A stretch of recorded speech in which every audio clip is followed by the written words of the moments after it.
حضرت عمر فاروق رضی اللہ تعالی عنہ. حضرت سیدنا ابو موسیٰ اشعری کہتے ہیں کہ میں نے نا صفائی کی، مال غنیمت کی میں نے صفائی کی تو ایک دینار مجھے نا کہیں پڑا ہوا مل گیا.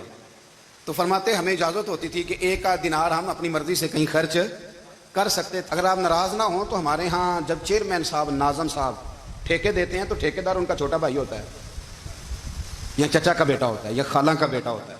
وہ خود ناظم ہوتے ہیں اور ان کا چھوٹا بھائی ٹھیکیدار ہوتا ہے. یعنی وہ نا سارا کچھ گھر کے اندر ہی رہتا ہے. گھر کے اندر ایک پیسہ دیتا ہے، دوسرا واپس اس کو واپس کر دیتا ہے. گھر کے اندر ہی. اب تو خیر ہمارے لوگ سمجھدار ہو گئے.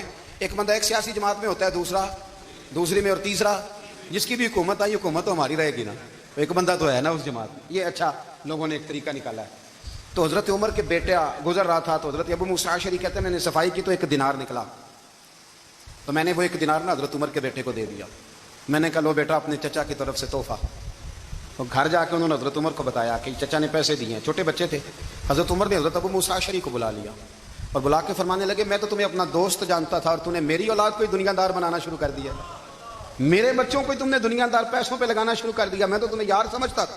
فرمایا تمہیں چاہیے تھا میرے بیٹے کو نصیحت کرتے کہ بیٹا پیسوں سے رب راضی نہیں ہوتا، اس کی رضا والے کام کیے جائیں تو رب راضی ہوتا ہے. اور فرمایا تمہیں کوئی اور گھر نہیں ملا تھا تباہ کرنے کے لیے، میرا ہی گھر ملا تھا. اٹھاؤ اپنا دینار اور خبردار آج کے بعد میرے بچوں کے ساتھ یہ والی نیکی نہ کرنا. اور ہمارا کیا سٹیٹس ہے؟ دوستی ہے اس سے جو تحفے زیادہ دے، جو بچوں کو خراب کرنے میں مدد زیادہ کرے اس کے ساتھ جرانا. حضرت عمر نے گھر پہ اور سب سے بڑھ کر اپنی ذات پہ توجہ کی. حضرت ابو مالک رضی اللہ تعالیٰ عنہ کہتے ہیں میں عمر کے پیچھے پیچھے ایک باغ میں گیا، اکثر اس باغ میں جایا کرتے تھے. اور عمر جا کے نا تو درخت کے نیچے بیٹھ گئے اور فرمانے لگے او امیر المومنین اللہ سے ڈر جا، ورنہ جس رب نے حکومت دی ہے وہ عذاب بھی بڑا دے گا. ڈر جا رب سے. کبھی ساری زندگی حضرت عمر نے اپنا کوئی تعارف نہیں کرایا، کبھی نہیں. ایک بندے نے آپ کے سامنے تعریف کر دی آپ کی تو فرمانے لگے تو خود بھی ہلاک ہوا اور مجھے بھی ہلاک کر دیا.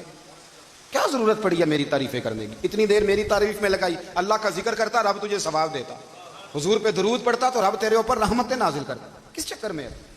آج جتنا اچھی کوئی خوشامد کرے اتنی اچھی وزارت ملتی ہے، جتنی اچھی اس کو جو ہے وہ چاپلوسی کرنی آیا درجہ بھی اسے اتنا ہی اچھا ملتا ہے. حضرت عمر فاروق رضی اللہ تعالیٰ عنہ آپ کے بیٹے کہتے ہیں، صاحب فتوح الشام نے لکھا ہے، آپ کے صاحبزادے کہتے ہیں میں نکلا تو میرے ابا جی نا اپنی پشت پر مشکیزہ رکھ کے کنویں سے پانی بھر کے آ رہے.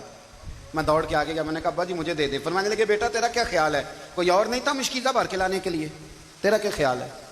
کہا ابا جی بڑے لوگ تھے پر آپ کیوں اٹھا رہے ہیں؟ فرمانے لگے نفس نا ذرا میرا بڑا ہو گیا تھا، اسے ذرا ذلیل کر رہا ہوں، ذرا اپنا محاسبہ کر رہا ہوں. یہ مجھے کہہ رہا تھا تو بڑی چیز ہے تو میں نا ابھی مشکیزہ گھر رکھ کے آؤں گا، پھر تیری ماں نے مجھے کہا ہے کہ گھر میں لکڑیاں کوئی نہیں جلانے کے لیے، پھر میں جنگل سے لکڑیاں کاٹ کے لاؤں گا. اب میں امیر المومنین بن کے نا تو میرا نفس تھوڑا بڑا ہو گیا. اب یقین کریں ہمارا آزما خراب ہو جاتا ہے جب تک ہمارا تعارف صحیح نہ ہو، ہمارا تعارف ٹھیک نہ ہو. میں یہ ہوتا ہوں، میں وہ ہوتا ہوں. چھوڑ مٹی دیں تے مٹی رہنا ہی، مٹی دیں تے مٹی دیں تے مٹی رہنا ہی. ایویں کدی بلے بلے اج مٹی دے اتے بندیا تے کل مٹی دے تھلے. مٹی دیں تے مٹی رہنا ہی کدی بلے. مجھے پوچھ لو، مجھے جان لو، میرا نام لے لو، میں بھی آیا ہوں، میں بھی ہوتا ہوں، میرا بھی یہ تذکرہ ہے. میں بدکار پرانا خادم کسے در ملی نہ ڈھوئی. یہ تے واصف یار نے نظر جو کی تھی تے واصف واصف ہی ہوئی. یہ تو بڑی بات کی بات ہے، تو بات کی بات ہے صاحب. ورنہ من نانم کے من نانم جو ہم ہیں اس کا ہمیں پتا تو ہے نا بھائی. کبھی بھی یہ جو ذات کا چکر ہے نا میں بھی ہوں مجھے بھی، او بھائی یاد رکھو میں کون ہوں. یہ جو نام نمود اور یہ خواہشیں اور یہ جو وقار یہ تو کمزور لوگوں کا طریقہ ہے. جس کو اپنا تعارف کرانا پڑ گیا اس سے بھی زیادہ کمزور کوئی ہے. فوٹو میں دکھاتا پھرتا ہے فلانے کے ساتھ فوٹو فلانے، تو کمزور بندے یہ کام کرتے. حضرت عمر فاروق اللہ اکبر، حضرت عمر جیسا بندہ 24 لاکھ مربع میل کا حکمران اور شاہ روم کو خط لکھ کے کہتا ہے میں منت نہیں کرتا میں حکم دیتا ہوں. نہ تگڑا بندہ. جنگ قادسیہ کے لیے حضرت سعد بن ابی وقاص کو بھیجا. فتوح الشام پڑھ کے دیکھیں. حضرت عمر بڑے پریشان ہیں، اتنے دن ہو گئے کوئی رپورٹ ہی نہیں آئی. اب تو موبائل ہے نا تو ایک منٹ کی رپورٹ لیں آپ، بلکہ آپ 1 منٹ کی فوٹو لیں. آپ رپورٹ تو دور رہ گئی. حضرت عمر فاروق رضی اللہ تعالیٰ عنہ بڑے پریشان ہیں کہ قادسیہ میں حضرت سعد بن ابی وقاص کے ساتھ لوگ جہاد کرنے گئے، رپورٹ کوئی نہیں آ رہی. اتنے پریشان تھے کہ باہر نکل کے نا اس رستے پہ بیٹھ جاتے جو رستہ قادسیہ کی طرف سے آتا تھا. اس جو بھی آتا جاتا پوچھتے جنگ کے کیا حالات ہیں. ادھر جب اللہ نے فتح دے دی نا تو حضرت سعد بن ابی وقاص رضی اللہ تعالیٰ عنہ نے نا ایک قاصد کو خط دے کے بھیجا. کہنے لگے عمر کے پاس جاؤ انہیں اطلاع دو کہ الحمدللہ اللہ نے اسلام کو فتح عطا کر دی. یہ حضرت عمر کو جا کے دینا, وہ بڑے پریشان ہوں گے. وہ جو اس زمانے میں اس طرح ہوتا تھا کہ کئی دور دور سے صحابہ جو دوسرے شہروں کے ملکوں کے رہنے والے ہوتے تھے وہ بھی آ کے شامل ہو جاتے تھے جہاد میں. کوئی ایک دفعہ مدینے آیا, کوئی 2 دفعہ آیا, پھر اپنے اپنے علاقوں میں. بہت سارے لوگوں نے زیادہ دفعہ حضرت عمر کو دیکھا بھی نہیں تھا. وہ جو قاصد خط لے کے آیا تھا نا, اس نے 1 آدھ دفعہ دیکھا تھا. حضرت عمر بوڑھے ہو گئے, وہ پہچانتا نہیں تھا. میری بات کی سمجھ آ رہی ہے آپ حضرات کو؟ ادھر سے وہ خط لے کے آ گیا. حضرت عمر مدینے سے باہر نکل کے اس روڈ پہ بیٹھے تھے جو قادسیہ سے آتا تھا. جب اس آدمی کو آتے دیکھا تو حضرت عمر اٹھ کے کھڑے ہو گئے, فرمانے لگے قادسیہ سے آ رہے ہو؟ وہ کیا کہتا ہے, پھٹے پرانے کپڑے, ٹوٹے ہوئے جوتے, سر پہ پرانی پگڑی. کہنے لگے غلام مدینے کے رہنے والے ہو؟ حضرت عمر کہنے لگے ہاں مدینے کا ہوں. کہا میں قادسیہ سے آیا ہوں, الحمدللہ اللہ نے اسلام کو فتح دے دی ہے, الحمدللہ کفر کی کمر ٹوٹ گئی ہے. اس نے یہ بات کر کے تو گھوڑے کو ایڑی لگائی, گھوڑا دوڑنے لگا مدینے کے. حضرت عمر بھی ساتھ ساتھ دوڑ رہے. فرمانے لگے اچھا بتاؤ خالد بن ولید کا کیا حال ہے؟ تھوڑا آگے جا کے فرمانے لگے اسامہ بن زید کیسے ہے؟ وہ کہتے ٹھیک ہے. پھر اس نے اور گھوڑا, عمر ساتھ ساتھ دوڑ رہے ہیں, ساتھ ساتھ. 24 لاکھ مربع میل کا حکمران, ایک جوتا پیر سے نکل گیا, عمر دوڑ رہے ہیں. آگے جا کے پوچھتے ہیں سعد بن ابی وقاص کا کیا حال ہے؟ تو حضور وہ بھی ٹھیک ہے. کتنے لوگ میرے شہید ہو گئے مسلمانوں میں سے. کہنے لگا صحیح گنتی کا نہیں پتا. یہ لفظ ادا ہوتے ہوتے مدینے کی سرحد آ گئی. لوگوں نے عمر کو گھوڑے کے ساتھ دوڑتے دیکھا تو کہا امیر المومنین کیوں دوڑ رہے ہیں؟ وہ غلام چھلانگ لگا کے نیچے آیا, قدموں میں بیٹھ گیا. کہنے لگا حضور آپ نے بتایا ہی نہیں آپ امیر المومنین ہیں. آپ فرمانے لگے کیا بتاتا, میں تو اونٹ چلانے والے کا پتر ہوں, کیا بتاتا.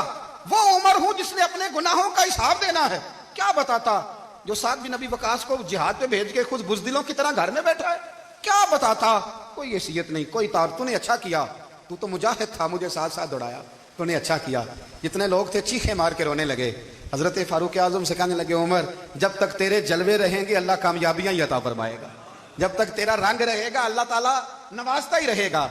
کچھ نہیں, کبھی اپنا آپ ظاہر ہی نہیں کیا.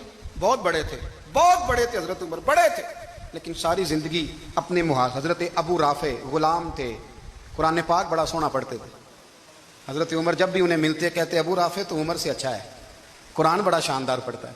تو وہ کہتے حضور اگر میں قرآن صحیح پڑھتا ہوں تو آپ کو قرآن کی تشریح زیادہ صحیح آتی ہے, آپ بھی تو مجھ سے افضل ہیں. تو آپ فرماتے نہیں پھر بھی تو مجھ سے افضل ہے. کیوں؟ اس لیے کہ تو اپنے غلام اپنے آقا کی نوکری بھی ٹھیک کرتا ہے اور رب کی عبادت بھی ٹھیک کرتا ہے, اور مجھے خالی صرف عبادت کرنی ہوتی ہے وہ بھی ٹھیک نہیں کر پاتا. ساری زندگی اپنا محاسبہ, ساری زندگی اپنے گریبان میں دیکھا, ساری زندگی اپنے آپ کو پرکھا, اپنے آپ کو ٹٹولا. 62 سال عمر بیت گئی. حضرت حذیفہ بن یمان ایک صحابی تھے, میرے نبی کریم علیہ السلام نا ان سے راز کی باتیں کرتے تھے. ہر بندے کا آزما ٹھیک نہیں ہوتا, سب سے راز کی بات نہیں کرنی چاہیے. حضرت حذیفہ بن یمان کہتے ہیں حضور راز کی باتیں بتاتے.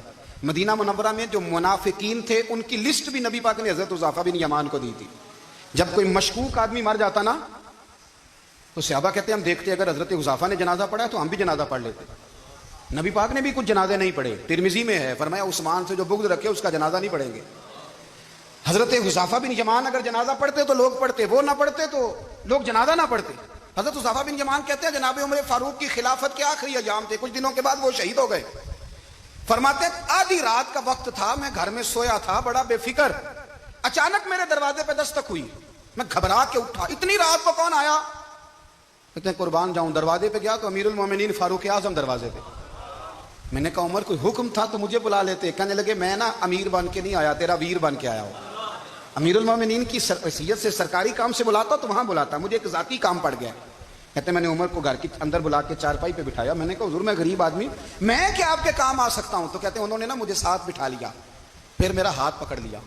کہنے لگے تو عمر کو جانتا ہے؟ عمر جھوٹ نہیں بولتا. تو جانتا ہے؟ تو عمر وعدوں کا پکا ہے. کہا حضور جانتا ہوں. کہا میں اس وقت آیا ہوں جب دیکھ بھی کوئی نہیں رہا. حضرت حذیفہ بن یمان کہتے ہیں پریشان ہو گیا, حضور پہلیاں نہ بجھوائے, مہربانی کر بتائیں کدھر آئے ہیں. حضرت عمر فاروق فرمانے لگے 62 سال کا ہو گیا ہوں, 63 میں چل رہا ہے, داڑھی سفید ہو گئی ہے, پھل پک گیا, اٹھ فریدہ ستیا, داڑھی آ گئی پور, اگا نیڑے آ گئی, پیچھا رہ گیا دور. اب قبر اشر کا معاملہ صاف نظر آنے لگا ہے. کہا حضور مجھ سے کیا چاہتے ہیں؟ حضرت عمر رو پڑے, کہنے لگے آج میں عشاء کے بعد نکلا ہوں تو نبی پاک کے صحابہ مجھے نیک کہہ رہے تھے, پھر میں نے بچوں کی ماں سے اور بچوں سے بھی پوچھا ہے, وہ بھی مجھ سے راضی ہیں, اور حذیفہ تیرے ساتھ نبی پاک راز کی باتیں کرتے تھے، سچ بتا کہیں عمر کا نام منافقوں میں شامل تو نہیں؟ سچ بتا ان منافقین میں تو شامل نہیں، کہیں اوپر اوپر سے تو نہیں سارا کچھ؟ حضرت حذیفہ بن یمان کہتے ہیں میں باپ کے مرنے پہ اتنا نہیں رویا جتنا عمر کے سوال پہ رویا. میں قدموں میں بیٹھ گیا، میں نے کہا نہیں عمر، یہ تو میں نے نہیں سنا، لیکن یہ میں نے نبی پاک سے ضرور سنا ہے کہ میرے بعد اگر کوئی نبی ہوتا تو عمر ابن خطاب ہوتا. یہ میں نے اپنے کانوں سے سنا ہے کہ عمر جس گلی سے گزرے شیطان راستہ بدل جاتا ہے. یہ میں نے اپنے کانوں سے سنا ہے کہ 950 سال حضرت جبریل جناب عمر کی شان بیان کریں تو پھر بھی بیان نہیں ہو سکتا. یہ میں نے ضرور سنا. دوستو، ساری زندگی حضرت عمر نے اگر دوسروں کا محاسبہ کیا تو اپنا اور اپنے بچوں کا بھی کڑا خیال رکھا، اپنی ذات پر بڑی توجہ دی. جو لوگ اپنا بھول جاتے ہیں نا، ہمیں اپنی صحت کا بڑا خیال ہے لیکن اپنی روحانی زندگی کا کوئی خیال نہیں ہے، قلبی زندگی کا کوئی تصور نہیں ہے. آپ یقین کریں موٹا آدمی کمزور ہونے کے لیے جدوجہد کر رہا ہے، کمزور طاقتور ہونے کے لیے، لیکن جس کو کتنے دن بیت گئے اللہ رسول کی یاد میں رویا ہی نہیں، کتنے دن بیت گئے نہ سننے کو دل ہی نہیں چاہا، جسے مہینوں بیت گئے اور قرآن پاک کی طرف نظر ہی نہیں گئی، وہ فکر مند ہی نہیں. زندگی زندہ دلی کا نام ہے، مردہ دل کیا خاک جیا کرتے ہیں. بھائی حضرت عمر کی زندگی دور حاضر میں ہمیں یہ سبق دیتی ہے کہ کڑی نگرانی رکھو اپنے پودوں کی، کڑا خیال رکھو اپنے ذاتی باغ کا، اور یہ جو تمہارے دل کی دنیا ہے، یہ تمہاری روح کی زندگی ہے، اس کا محاسبہ کرتے رہو. نبی کریم علیہ السلام نے فرمایا اپنا حساب خود کر لو قبل اس کے کہ تمہارا حساب کیا جائے. اپنا حساب، بولیے اپنا حساب. ہم ساری دنیا کا حساب کرتے پھرتے ہیں، کوئی کہاں سے کماتا ہے کہاں کھاتا ہے، پر اپنا حساب حضور نے فرمایا حساب کر لو قبل اس سے کہ تمہارا حساب. مولا علی فرماتے ہیں نماز پڑھ لو قبل اس کے کہ تمہاری نماز پڑھی جائے، نماز پڑھ لو قبل اس کے کہ تمہاری. اپنا محاسبہ کریں، تھوڑا سا نا اوپر دائیں بائیں دیکھنے کی بجائے تھوڑی سی گردن جھکا کے نا.